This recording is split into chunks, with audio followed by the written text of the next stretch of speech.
आज आपको खान सर का रेलवे ग्रुप डी का प्रैक्टिस सेट नंबर 6 करवाने वाला हूँ। तो चलिए शुरू करते हैं।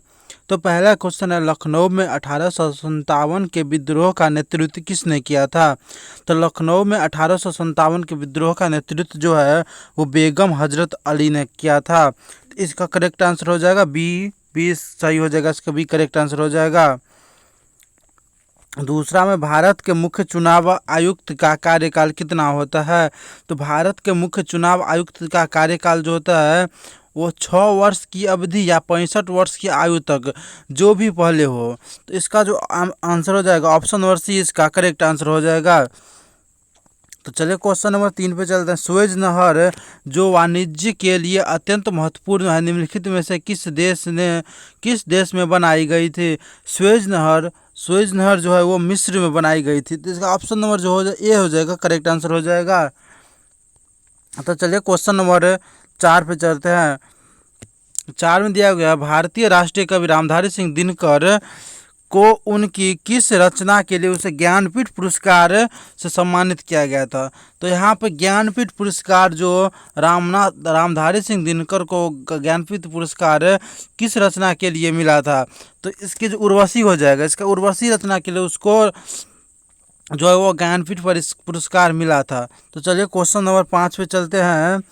काली मिट्टी सर्वाधिक इनमें से किन राज्यों में पाई जाती है? तो काली मिट्टी जो सर्वाधिक है वो महाराष्ट्र में पाई जाती है। तो इसका ऑप्शन नंबर जो है ऑप्शन नंबर ए इसका करेक्ट आंसर हो जाएगा। और चलिए 6ठा नंबर क्वेश्चन पे चलते हैं। निम्नलिखित में से कौन सा सार्वजनिक क्षेत्र का उपक्रम महारत्न की श्रेणी में आता है? तो इसका जो करेक्ट आंसर हो जाएगा, इसका करेक्ट आंसर हो जाएगा IOCL। इसका correct answer option number A इसका करेक्ट आंसर हो जाएगा। तो चलिए क्वेश्चन नंबर 7 पे चलते हैं। क्वेश्चन नंबर 7 में दिया गया है, प्रधानमंत्री उज्ज्वला योजना का शुभारंभ कब किया गया है? तो प्रधानमंत्री उज्ज्वला योजना का शुभारंभ जो है वो 1 मई 2016 को किया गया था।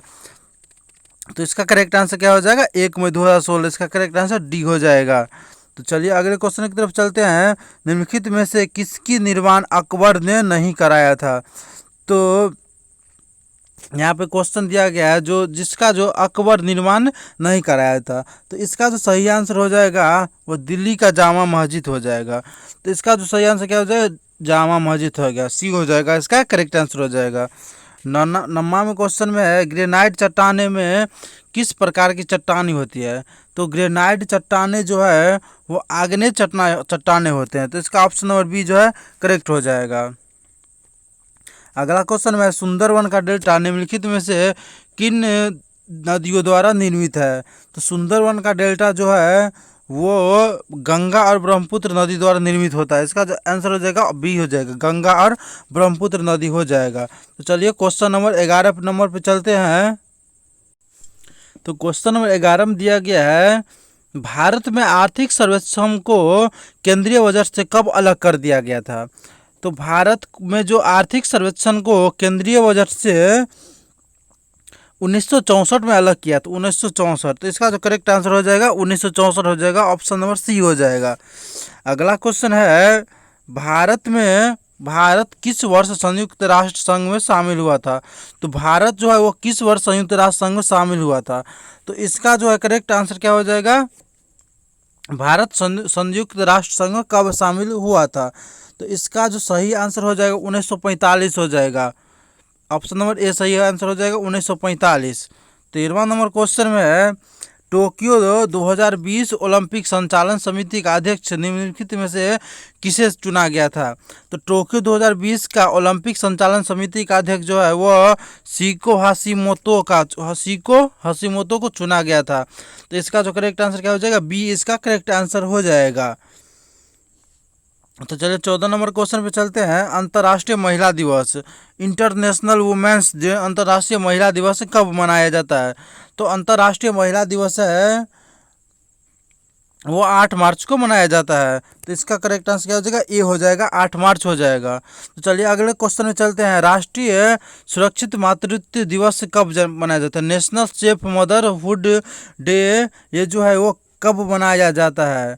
तो ये जो है वो 11 अप्रैल को मनाया जाता है। 11 अप्रैल इसका नेशनल सेफ मदरहुड डे जो है वो 11 अप्रैल को मनाया जाता है। तो चलिए अगले क्वेश्चन की तरफ चलते हैं। सऊदी अरब ने 2021 में भारत और किस देश के मसले को सुलझाने के लिए वार्ता का आह्वान किया था? तो इसका जो करेक्ट आंसर क्या हो जाएगा? पाकिस्तान। पाकिस्तान हो जाएगा, ए हो जाएगा। तो चलिए क्वेश्चन नंबर 17 पर चलते हैं। भारतीय एथलीट महासंघ की समिति के अनुसार देश में हर साल किस तारीख को जेवेलियन थ्रो मनाया जाएगा?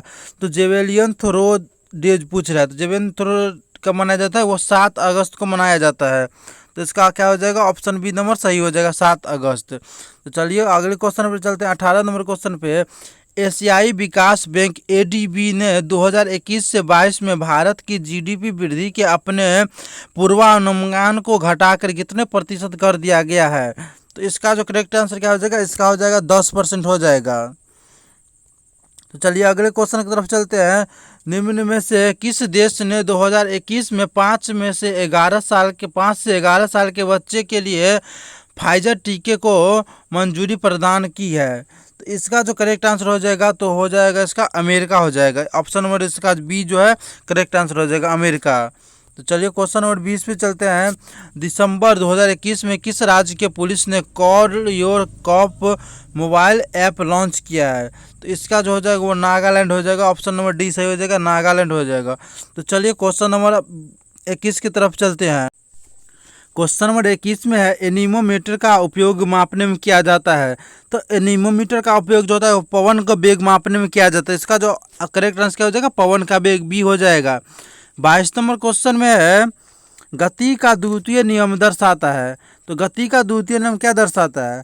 तो गति का द्वितीय नियम जो है वो किसी वस्तु की गति के परिवर्तन की दर शुद्ध बल की दिशा में वस्तु पर लागू शुद्ध बल के अनुपातिक होती है। तो इसका जो है आंसर ऑप्शन नंबर डी इसका सही हो जाएगा। चलिए क्वेश्चन नंबर 23 पे चलते हैं। 50 केजी के भार का एक लड़का 40 सीढ़ियाँ 10 सेकंड में चलता है। यदि प्रत्येक सीढ़ी की ऊंचाई 15 सेंटीमीटर है तो उसकी शक्ति ज्ञात कीजिए। और जी का मान यहाँ पर 10 दिया गया है। तो ये न्यूमेरिकल क्वेश्चन है, इसका मैं आपको आंसर बता देता हूँ, आप लोग इसे खुद बना लीजिएगा। तो इसका जो क्या आंसर हो जाएगा? इसका 33 से हो जाएगा, 300 हो जाएगा। इस ऑप्शन नंबर सी इसका सही हो जाएगा। इसका पावर क्या होगा? 300 हो जाएगा। चलिए क्वेश्चन नंबर 24 देखते हैं। जब प्रकाश विरल माध्यम से सघन माध्यम में प्रवेश करती है तो क्या होता है? जब प्रकाश जो विरल माध्यम से सघन माध्यम में प्रवेश करती है तो इसकी गति कम हो जाती है। तो इसका जो ऑप्शन नंबर सी इसका करेक्ट हो जाएगा, इसकी गति कम हो जाती है। चलिए क्वेश्चन नंबर 25 पे चलते हैं। ऊष्मागतिकी का 0वां नियम यह बताता है कि क्या बताता है? जो यह बताता है कि इसका जो है डी सही हो जाएगा। जब दो प्रणालियों तीसरी प्रणाली के साथ ऊष्मा संतुलन में होते हैं तो एक दूसरे के साथ ऊष्मा संतुलन में होती है। तो इसका जो ऑप्शन नंबर डी इसका करेक्ट आंसर हो जाएगा। 26 नंबर में दिया गया है, निम्नलिखित में से कौन सा कथन असत्य है? तो कौन सा कथन असत्य है ये आपको पूछ रहा है। तो इसमें जो होता है इसका जो हो जाएगा गलत है, ये गलत है। जी का मान गिरती हुई वस्तु के द्रव्यमान पर निर्भर करता है। इसका जो है बी जो है ये गलत हो जाएगा, ये सही नहीं है। तो क्वेश्चन नंबर 27 में दिया गया है, जब बिजली के एक हीटर स्रोत से 4 एम्पियर का विद्युत प्रवाह होता है तो टर्मिनलों के बीच इसका गतिज ऊर्जा का अंतर 60 वोल्ट होता है। यदि गतिज अंतर 157.5 वोल्ट तक बढ़ा दिया जाए तो हीटर कितनी विद्युत प्रवाह खींचता है? तो यह भी न्यूमेरिकल है, इसको आप खुद ही बना लीजिएगा। इसका मैं आंसर बता देता हूँ। इसका आंसर हो जाएगा 10.5 एम्पियर हो जाएगा। इसका आंसर ए हो जाएगा, इसका करेक्ट आंसर हो जाएगा। तो चलिए क्वेश्चन नंबर 28 की ओर चलते हैं। क्वेश्चन नंबर 28 में दिया गया है, ध्वनि का प्रसार जो है वो अधिकतम कहाँ पे होता है? तो ध्वनि का प्रसार जो है वो अधिकतम कहाँ पे होता है? ठोस में होता है। तो इसका ऑप्शन नंबर सी सही हो जाएगा, ठोस हो जाएगा। अगला क्वेश्चन दिया गया है, सर्वाधिक स्थिर या अक्रिय परमाणु के बाह्य कोश में इलेक्ट्रॉन की संख्या कितनी होती है? तो अक्रिय गैस के जो बाहरी कक्षा के इलेक्ट्रॉन की संख्या होती है वो हमेशा क्या होती है? 8 होती है। तो इसका जो ऑप्शन नंबर डी इसका करेक्ट आंसर हो जाएगा। चलिए क्वेश्चन नंबर 30 पे चलते हैं। यदि किसी नमक का पीएच मान 14 है तो वह नमक होती है। तो यदि किसी नमक का पीएच मान 14 है तो पीएच मान 14 है तो वो क्या हो सकती है, वो कमजोर एसिड और सशक्त बेस हो सकती है। इसका जो ऑप्शन है बी करेक्ट हो जाएगा, कमजोर एसिड और सशक्त बेस हो जाएगा। तो क्वेश्चन नंबर 31 में चलते हैं। आवर्त श्रेणी के समान ग्रुप समूह से समृद्ध तत्वों के अणु में होते हैं। तो इसका जो है बाह्य कक्षा में समान इलेक्ट्रॉन की संख्या है। इसका जो ऑप्शन नंबर डी है, डी करेक्ट हो जाएगा। तो चलिए क्वेश्चन नंबर 32 पे चलते हैं। निम्नलिखित में से कौन सा मिश्रण अलग अलग कीपो फनल द्वारा अलग किया जा सकता है। तो 32 नंबर जो क्वेश्चन है उसका जो करेक्ट आंसर क्या हो जाएगा, तेल और पानी को कीपो फनल द्वारा अलग कर सकते हैं। तो इसका क्या हो जाएगा, तेल और पानी हो जाएगा। तो इसका करेक्ट आंसर क्या हो जाएगा, सी हो जाएगा, ऑप्शन नंबर सी। तो चलिए अगले क्वेश्चन में 33 नंबर क्वेश्चन पर निम्नलिखित में से कौन सा कथन सत्य या असत्य है। तो इसमें जो है ना, इसमें हो जाएगा इसका 33 का है, 33 का सी हो जाएगा, ए और बी दोनों सही सत्य हो जाएगा। आप पढ़ लीजिएगा, आपको पता चल जाएगा ए और बी दोनों सत्य है। तो चलिए क्वेश्चन नंबर 34 पे चलते हैं। सोडियम बाइकार्बोनेट के साथ हाइड्रोक्लोरिक एसिड मिश्रित होने पर निम्नलिखित में से कौन सी गैस निकलती है। तो सोडियम बाइकार्बोनेट के साथ हाइड्रोक्लोरिक एसिड मिश्रित होने पर जो है वो कौन सी गैस निकलती है, वो कार्बन डाइऑक्साइड निकलती है। तो बी इसका सही आंसर हो जाएगा। तो क्वेश्चन नंबर 35 में है डॉट डॉट डॉट एक अणु में हाइड्रोजन परमाणुओं द्वारा इलेक्ट्रॉनों को आकर्षित करने का गुण है। तो इसका करेक्ट आंसर क्या हो जाएगा, वैद्युत ऋणात्मक हो जाएगा, ऋणात्मक का। तो इसका ऑप्शन नंबर बी करेक्ट हो जाएगा। क्वेश्चन नंबर 36 में दिया गया, यदि 1 kg मिश्र धातु में 32% कॉपर, 40% जिंक और शेष निकेल है तो मिश्र धातु में कॉपर की मात्रा कितनी होगी। तो इसका जो क्या हो जाएगा करेक्ट आंसर, इसका हो जाएगा 320 ग्राम हो जाएगा, 320 ग्राम। इसका ऑप्शन नंबर क्या हो जाएगा, सी सही हो जाएगा। तो चलिए क्वेश्चन नंबर 37 की ओर चलते हैं। तो चलिए क्वेश्चन नंबर 37 पे चलते हैं। नीचे दिए गए IUPAC नाम में से जो एक अलग है उसका चयन कीजिए। तो C3H5OH प्रोपेनॉल प्रोपाइल अल्कोहल है, यह अलग है। तो क्या हो जाएगा, इसका आंसर हो जाएगा ए हो जाएगा, इसका करेक्ट आंसर हो जाएगा ए हो जाएगा। चलिए क्वेश्चन नंबर 38 पे चलते हैं। लार की प्रकृति क्या होती है। तो लार की जो प्रकृति होती है वो अम्लीय होती है। तो इसका ऑप्शन नंबर ए जो है वो करेक्ट हो जाएगा, अम्लीय। 39 में दिया गया है, हमारे भोजन में संरक्षात्मक खाद्य पदार्थ होते हैं। तो हमारे भोजन में संरक्षात्मक खाद्य पदार्थ क्या होते हैं, तो हो जाएगा विटामिन और खनिज हो जाएगा। तो इसका जो है आंसर सी हो जाएगा, करेक्ट आंसर हो जाएगा। तो चलिए क्वेश्चन नंबर 40 पे चलते हैं। HIV का पूरा नाम क्या है। HIV का पूरा नाम क्या है, ह्यूमन इम्यूनो डिफिशियंसी वायरस हो जाएगा। तो इसका ए नंबर करेक्ट हो जाएगा। क्वेश्चन नंबर 41 में माइकोलॉजी किसके अध्ययन से संबंधित है। तो माइकोलॉजी जो है, माइकोलॉजी वो किसके अध्ययन से है, वो कवक के अध्ययन से है। तो इसका जो आंसर सही आंसर क्या हो जाएगा, कवक हो जाएगा, सही आंसर इसका हो जाएगा। तो चलिए क्वेश्चन नंबर 42 में चलते हैं। इनमें से किस योगदान के लिए एडवर्ड जेनर को प्रसिद्ध है। तो एडवर्ड जेनर जो है वो टीका के मामले में प्रसिद्ध है। तो इसका क्या हो जाएगा, ऑप्शन नंबर ए इसका सही हो जाएगा, टीका। तो चलिए क्वेश्चन नंबर 43 के तरफ चलते हैं। मॉन्ट्रियल संलेख प्रोटोकॉल किससे संबंधित है।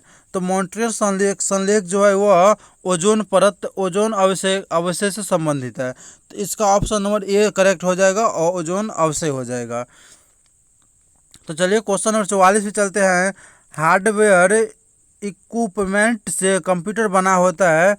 तो ये आप क्वेश्चन पढ़ लीजिएगा, इसका मैं आंसर बता देता हूँ। तो इसका आंसर आपको हो जाएगा, इसका आंसर क्या हो जाएगा, ए जो है ये सही हो जाएगा।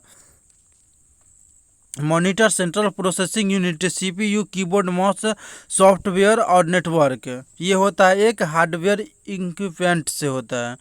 तो अगले क्वेश्चन की तरफ चलते हैं। CD-ROM और CD-RW में क्या अंतर है। तो CD-ROM और CD-RW में क्या अंतर है, तो ये हो जाएगा इसका सी जो है, सी सही हो जाएगा। CD-RW में राइट किया जा सकता है, लेकिन CD-RW से केवल रीड किया जा सकता है। तो चलिए क्वेश्चन नंबर आपको मतलब आपका GK GS का क्वेश्चन जो है वो पूरा कंप्लीट हो गया, सेट नंबर 6 का। तो चलिए ठीक है।